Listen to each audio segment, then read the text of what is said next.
setengah badan kita ini Muslim, setengah badan kita ini Nasrani. Dalam pengertian bahwa kita ini secara genetik, orang tua dari garis kakek atau bapak itu pasti Muslim. Yang dari garis nenek itu pasti yang non-Muslim, yang masuk ke Islam.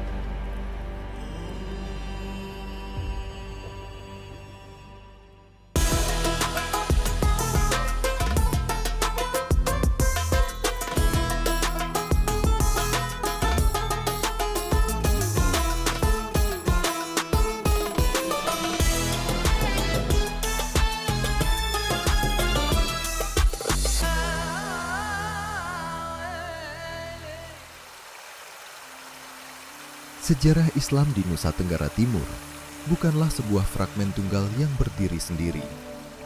Ia adalah rangkaian periodisasi yang panjang, sebuah perjalanan iman yang melintasi pulau, menyatukan nasab dari Ternate hingga ke pesisir timur. Di kota Kupang, jejak itu tertanam kuat di sebuah pemukiman bernama Kota Lama. Jadi menyangkut sejarah Islam di NTT, khususnya Kota Kupang, itu kita tidak bisa bicara parsial begitu. Jadi kita harus melihat latar belakangnya gitu. Karena dia Islam di sini berkembang itu melalui periodisasi gitu. Ada latar belakangnya Islam sampai ke sini gitu. Tapi kalau kita mau memperpendek gitu alurnya, kita bisa tracking bahwa Portugis masuk di Larantuka, Flores Timur. Ada dua ini ya, ada yang dicatat tahun 1512, ada satu catatan lagi itu tahun 1556. Pertama kali masuk di Flores Timur. Di saat Portugis masuk itu, di sana sudah ada 5 kesultanan.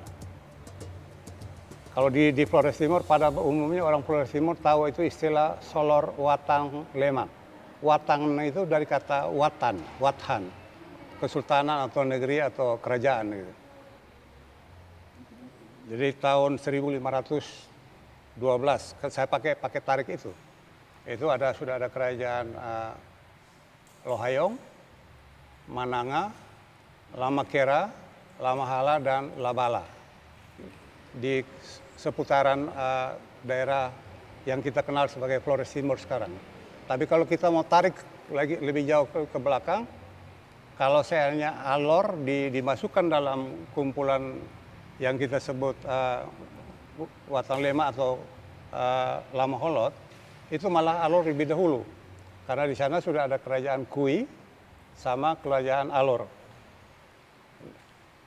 Dan dari penelusuran yang saya lakukan, itu hampir bisa dipastikan bahwa kita di NTT ini menerima Muslim itu dari Ternate. Dari Ternate, karena saya sudah pernah sampai ke Ternate, Tidore untuk tracking perjalanan sejarah masuknya ini. Jadi kalau kita catat Pak, di Ternate itu Portugal masuknya tahun 1512. Dan karena ekspansi wilayah, kita semua tahu bahwa NTT sebagian besar termasuk pulau-pulau di Flores Timur itu berada di bawah naungan Kesultanan Ternate waktu itu. Maka struktur adat, penataan sistem pelayanan keagamaan di rata-rata di Flores Timur itu hampir mirip dengan yang ada di Ternate Tidore.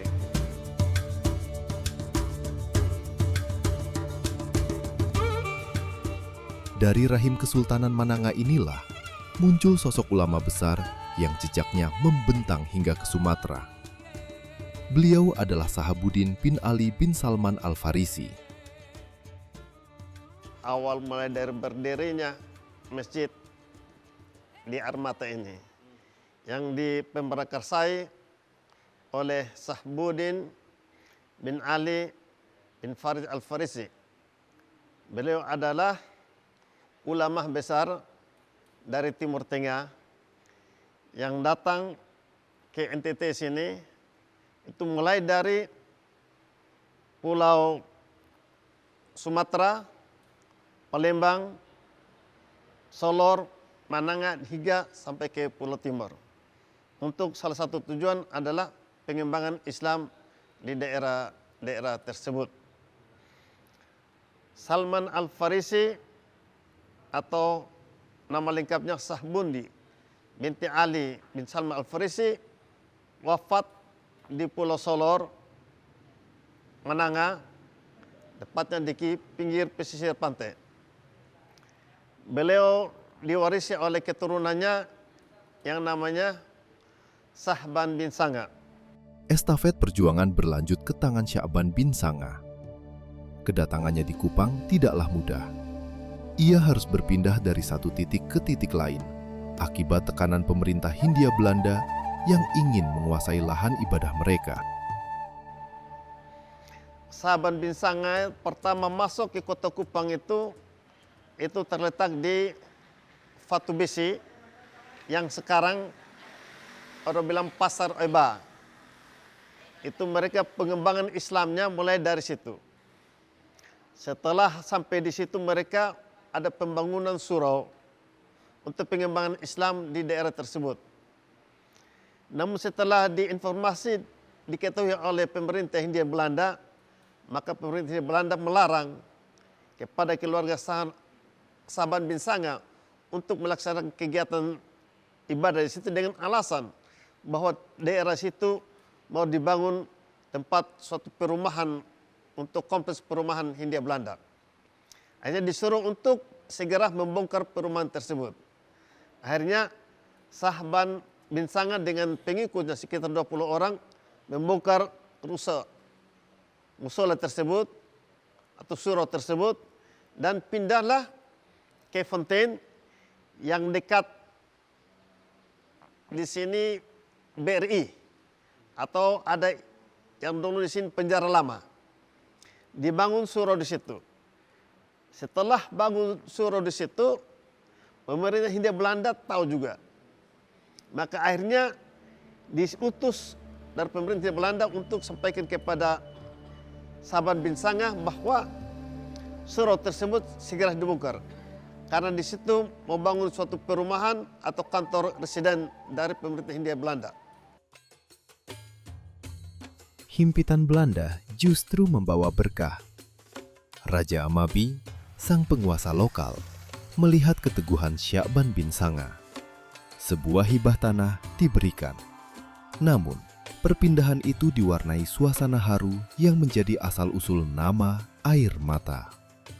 Akhirnya ada dari Raja Amabi datang kepada keluarga atau ini Sahban bin Sanga untuk menghibahkan tanah yang letak di Air Mata ini seluas 3,5 hektar. Namun kenapa sampai dikatakan nama Air Mata? Karena dikala disuruh pembongkaran itu orang bilang eksodus besar-besaran, maka bukan saja hanya keluarga bin Sanga yang keluar, namun keturunan semua berpindah dengan tangisan air mata. Maka setelah sampai di Air Mata sini, mereka berembuk beberapa pemuka masyarakat kasih namanya Air Mata. Maka kita lihat pindah Air Mata itu dengan tangisan. Seperti orang dari Timor Leste pindah ke Indonesia, eksodus ini. Pindah dengan Air Mata karena harta benda semua ditinggalkan. Dan begitu pula karena di sini juga banyak mata air. Kalau kita lihat di sini musim ini banyak mata air. Nah, maka dari keluarga Raja Amabi menghibahkan tanah untuk keluarga Air Mata atau Sahban bin Sanga seluas 3,5 hektar.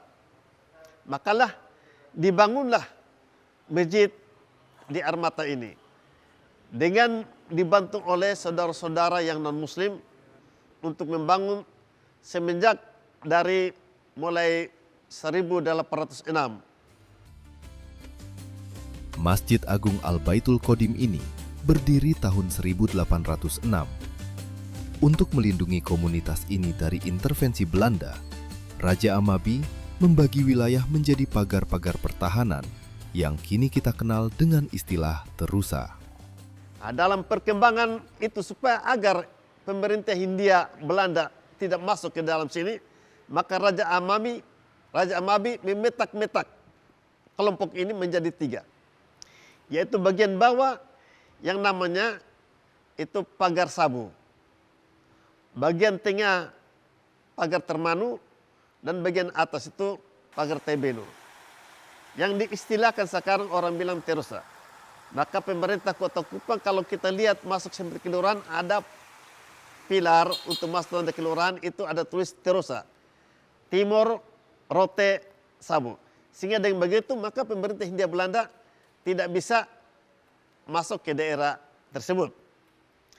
Dengan mulai berdirinya kegiatan-kegiatan keagamaan itu, maka Sahaban bin Sanga juga menghibahkan beberapa anak untuk mengurus agama tersebut.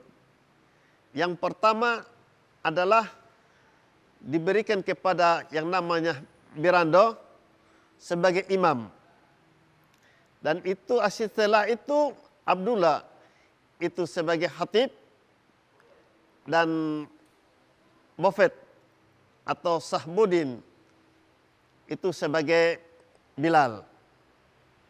Nah, itu mereka perkembangan Islam itu mulai dari situ hingga sampai saat ini masjid ini berdiri. Setelah itu dalam perkembangannya itu mulai ada perkembangan Islam mulai melebar semua. Yang di sini awal mulanya Islam sini ini di Kota Kupang di Armata khusus itu hanya 2 suku saja. Yang pertama itu adalah Melayu dan Arab.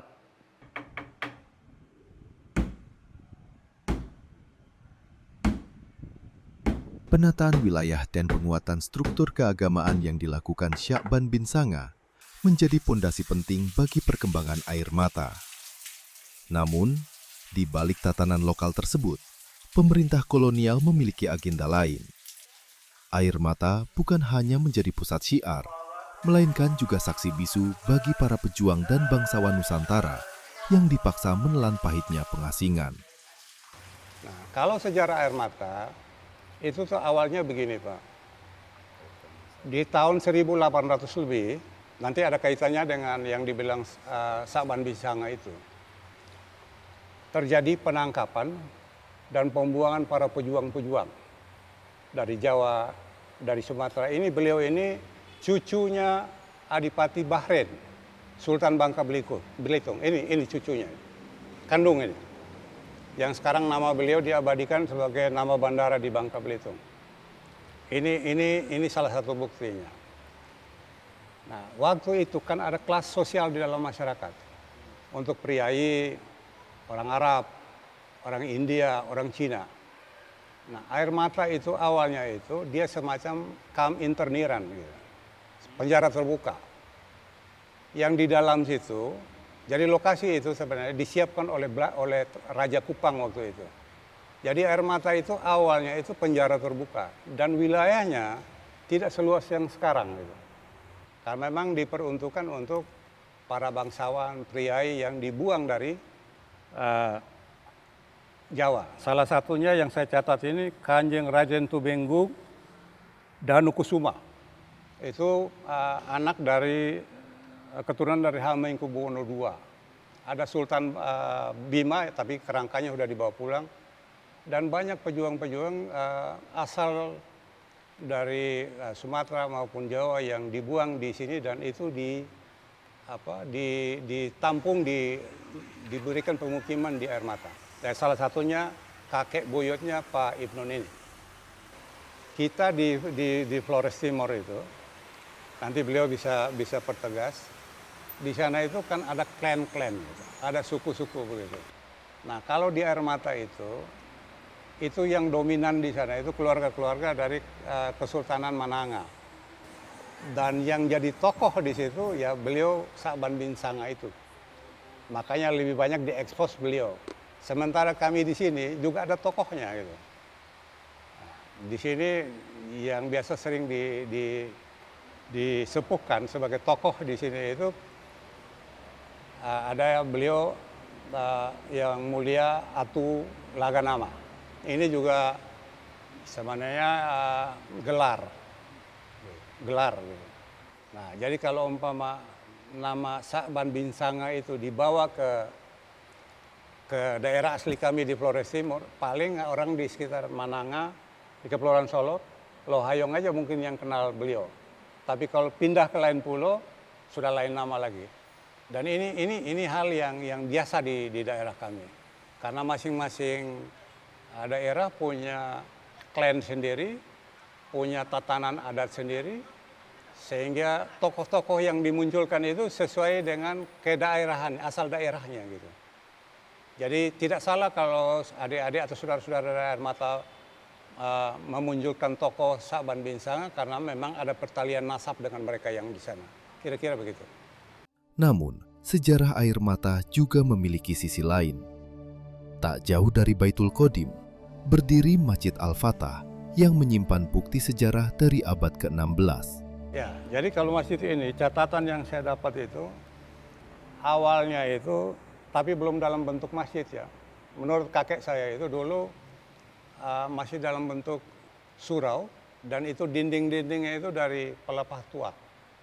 Dan itu bisa dibuka, dilepas dindingnya, kerangkanya dibuka, dan diangkat, digotong, dipindahkan. Itu di sekitar tahun 1656. 1656. Kalau foto yang kita punya itu tahun 1772. Jauh lebih tua dari yang ada di Air Mata. Jadi masjid ini sudah ada dari abad 16. Kalau dokumen yang kita dapat kemarin, mungkin nanti Pak Ramadan ada di situ, beliau simpan fotonya. Itu tahun 1772, itu didapat di tracking, dapatnya di Leiden, di Belanda. Nah, itu bukti-bukti untuk memperkuat pernyataan saya. Bicara Air Mata tak lengkap tanpa menyebut Batu Kadera, sebuah bukit pemberian Raja Taibenu yang kini menjadi rumah peristirahatan terakhir bagi umat Islam di seluruh Kupang. Untuk tempat pemakaman Islam Batu Kadera itu secara sejarah singkat yang pernah saya ketahui, itu merupakan hadiah dari Raja Taibenu memberikan sebidang tanah di Air Mata sana untuk pemakaman khusus umat Islam di Air Mata. Dan dia karena lokasinya cukup luas sehingga berkembang menjadi tempat pemakaman umum Islam yang sampai sekarang seluruh kota Kupang masih memanfaatkan tempat pemakaman itu sendiri.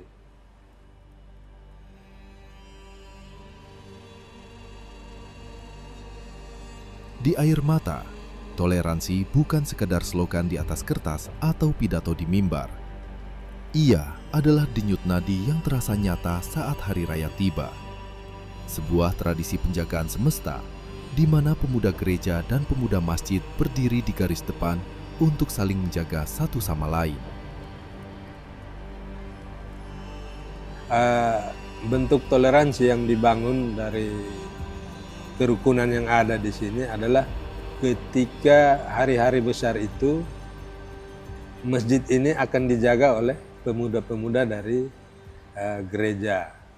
Nah, dijaga artinya pengamanannya, pengaturannya sehingga lancar proses ibadahnya.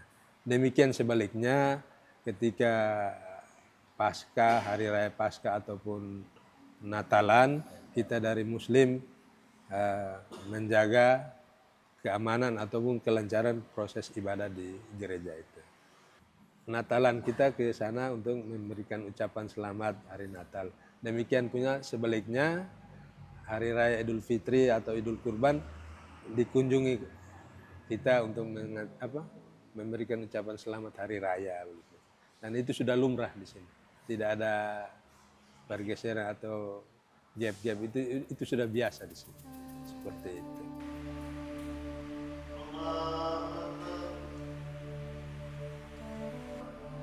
Namun jauh di dalam sumsum sejarahnya, kerukunan di tanah ini berakar dari ikatan yang lebih dalam, ikatan darah. Melalui perkawinan silang antar etnis dan agama, warga Air Mata telah lama melarutkan perbedaan dalam satu aliran silsilah keluarga. Nah, leluhur-leluhur kita yang datang ke sini maupun yang dibuang dari luar itu, kebanyakan itu datang sendiri. Terus menikah dengan penduduk lokal, sehingga berkembang jadi komunitas kita ini. Sehingga kita jadi minoritas di sini, karena memang yang pendahulu-pendahulu kita yang datang itu awal itu berdagang, niaga. Nah, tapi secara emosional, kita punya kedekatan dengan saudara-saudara yang non-muslim, termasuk di dalam kampung ini. Karena biasanya dari garis nenek kami, itu dari orang lokal. Itulah yang mengikat sehingga toleransi di sini itu kental sekali. Karena ikatan pernikahan itu, perkawinan itu. Kalau momen-momen itu yang paling kental itu di saat hari raya. Karena kalau bisa dikiaskan, setengah badan kita ini Muslim, setengah badan kita ini Nasrani. Dalam pengertian bahwa kita ini secara genetik, orang tua dari garis kakek atau bapak itu pasti Muslim. Yang dari garis nenek itu pasti yang non-Muslim, yang masuk ke Islam. Jadi ini hubungan kekerabatan kita tuh terbangun karena kawin-mawin tadi. Syakban bin Sanga dan para leluhur Air Mata telah mewariskan sebuah pesan abadi bahwa di atas tanah karang ini, adab dan kekeluargaan adalah pusaka yang harus dijaga melampaui zaman. Waktu boleh terus berganti dan teknologi mungkin mulai mendominasi. Namun, bagi para penjaga amanah di Masjid Agung Al-Baitul Qadim, menjaga api iman dan warisan Syakban bin Sanga adalah pengabdian seumur hidup. Kepada kita, adik-adik kita, tolong untuk agama, kita jangan main-main. Pelajarilah. Maka dikatakan ikra, bacalah, jangan lupa. Karena generasi yang akan datang tantangannya sangat berat. Kita saja sekarang sudah sangat berat, apalagi yang akan datang. Oleh karena itu pertahankan iman Islam sampai akhir hayat.